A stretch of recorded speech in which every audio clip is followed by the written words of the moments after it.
que sigue es Revolución Francesa. Bien, o el tema que sigue es Revolución Francesa.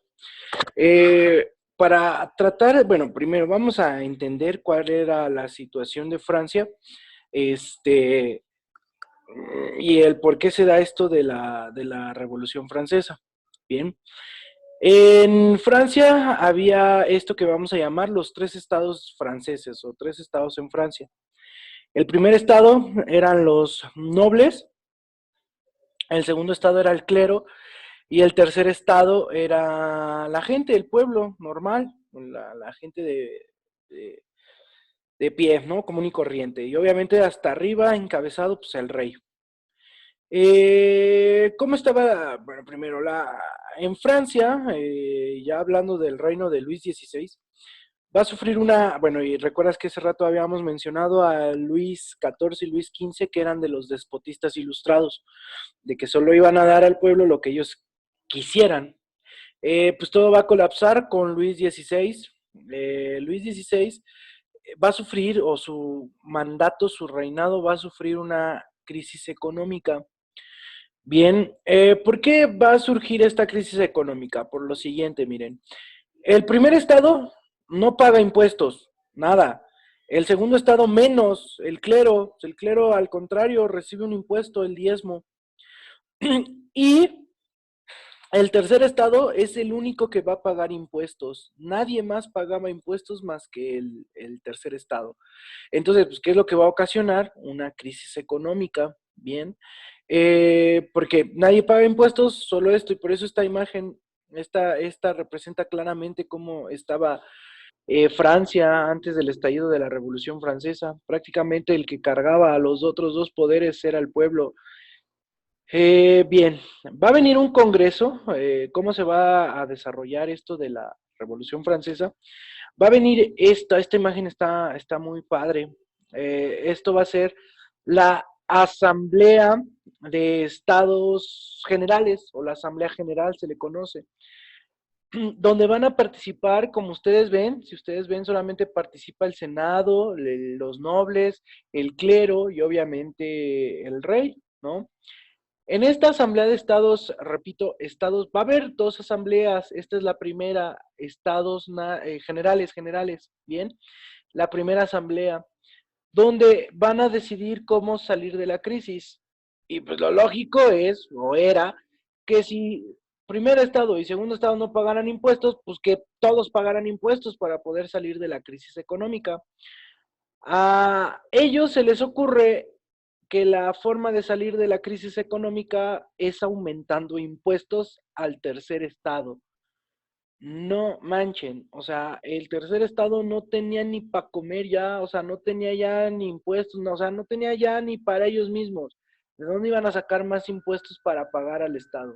Bien, lo que va a generar la segunda conferencia, esta de acá, que es la Conferencia de Estados Nacionales o la Asamblea Nacional, donde prácticamente va a ser el tercer estado los que van a, de alguna manera, van a rechazar la Asamblea General, no van a estar de acuerdo con pagar más impuestos. De hecho, en esta Asamblea Nacional se va a crear algo que se llama, acá está, la Declaratoria de los Derechos Fundamentales del Hombre.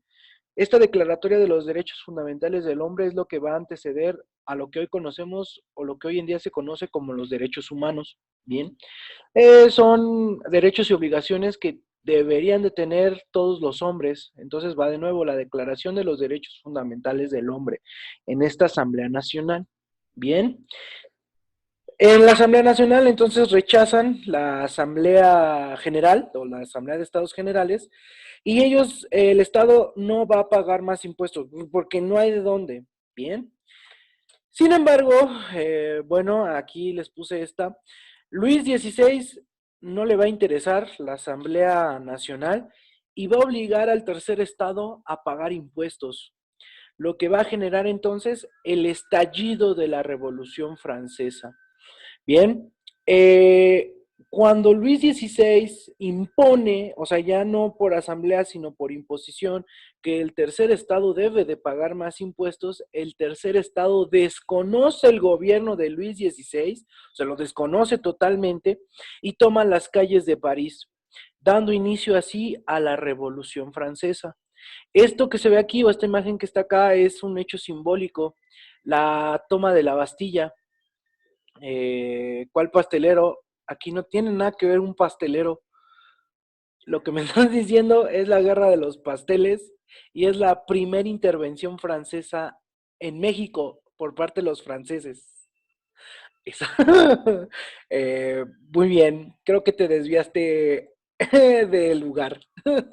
No, muy bien, pero bueno, hay una idea, aunque sea de un hecho histórico. Muy bien. Va. Entonces, esto que está aquí, la guillotina sí es de acá, acá está, ¿no? Lo inventa un señor, se le atribuye a Guillot. Guillot no la crea un verdugo, pero Guillot era un médico que propone, no, esto está bien cruel, de hecho es de los castigos más, más crueles que había en Europa. Guillot era un médico que propone la pena de muerte con guillotina y se acepta en Europa, principalmente en Francia. Y sí, exactamente, a María Antonieta un año después la guillotinan también. De hecho, María Antonieta tiene una historia muy, muy rara. María Antonieta es acusada de fomentar de alguna manera la Revolución Francesa en contra de su esposo Luis XVI. Pero, y María Antonieta es muy rara, muy, muy rara. María Antonieta le aburrían las ejecuciones. A María Antonieta la ejecución que le causaba más interés eran los aguillotinamientos o la guillotina y terminó igual, ¿no? Ni modo, así es esto. Pórtense bien, ya ven que todo se regresa. Ahí está el claro ejemplo de María Antonieta. Ya, estos son datos curiosos, ¿no? Nada más porque a mí me gusta mucho esto. Este, sí, hay muchas, de hecho sí, hay muchas películas acerca de la película que pueden ver acerca de la historia de María Antonieta, se llama así, María Antonieta. Hay otra que se llama La Princesa, que esa película es francesa y la película de María Antonieta es, creo, inglesa. Y sí, mencionan esto, ¿no? De que a María Antonieta le fascinaba las ejecuciones en guillotina. Este, muy bien. Órale, chamacos, sí saben esto, datos curiosos. Muy bien, qué bueno que sí les interesa. Bien, pero sí, pobre María Antonieta, ni modo. No, no se preocupen, eso que estoy diciendo es choro, no, no es tan importante. Lo que sí es importante es esto, va de nuevo, y eso porque estaban diciendo de la guerra de los pasteles, ¿no? Y ya nos salimos del tema. Pero va, regresando, para que no se confundan. Eh, la toma de la, ahora sí, ¿no? La toma de la Bastilla es el hecho simbólico que va a dar inicio a la Revolución Francesa. Repito, para que recapitulemos todo, viene la Asamblea de Estados Generales, donde se imponen más impuestos. La Asamblea Nacional los rechaza, que es el tercer estado, la Asamblea Nacional. Luis XVI decreta por obligación que el tercer estado debe de pagar más impuestos. Entonces el tercer estado desconoce a Luis XVI y da inicio a la Revolución Francesa.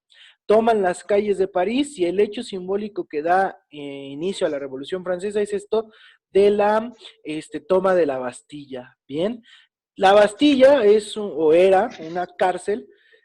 ¿Por qué es un acto simbólico? Esta cárcel, dicen, que solamente tenía siete reos, o hay libros que aseguran que no había ningún preso.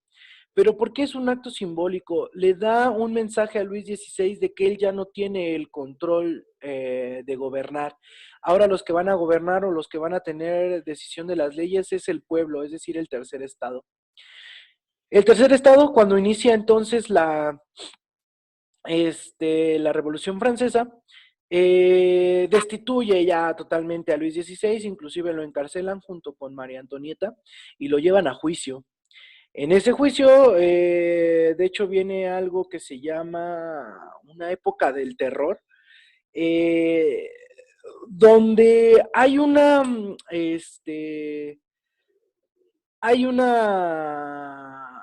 pues así, literal, es una época de obscura en Francia por el control político, exacto, el reinado del terror, exactamente, donde ¿quién va a tomar el control político en Francia?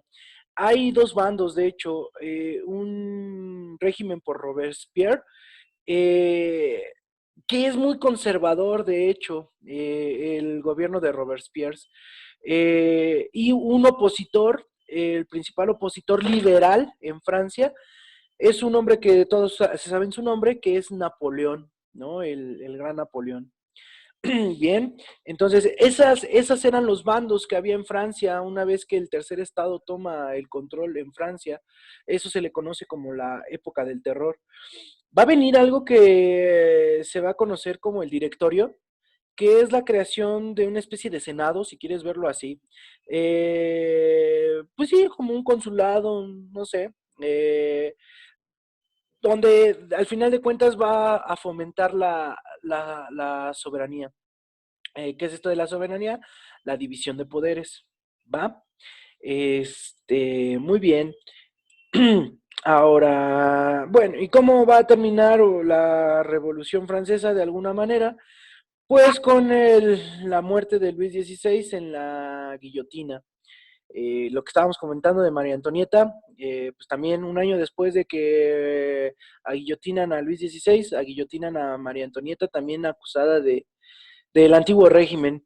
Recuerden que ese rato les dije que la Revolución Francesa es un gran parteaguas acerca de la edad contemporánea, porque prácticamente es es el corte de tajo a las formas antiguas de gobernar, es decir, a esas formas feudales o de poder absolutista de gobernar. A partir de aquí los modelos de gobernar van a cambiar. De hecho, en el que vimos anterior, de la independencia de las 13 colonias, eh, es de los primeros estados en decretarse como república. Una república implica la división de poderes ejecutivo, legislativo y judicial, y además el implemento de la democracia para elegir a sus gobernantes. Eso es la independencia de las 13 colonias. Que entonces podríamos decir, o entonces pudiéramos decir que la independencia de las 13 colonias también es una especie de antecedente, ¿no?, de la Revolución Francesa. Bien.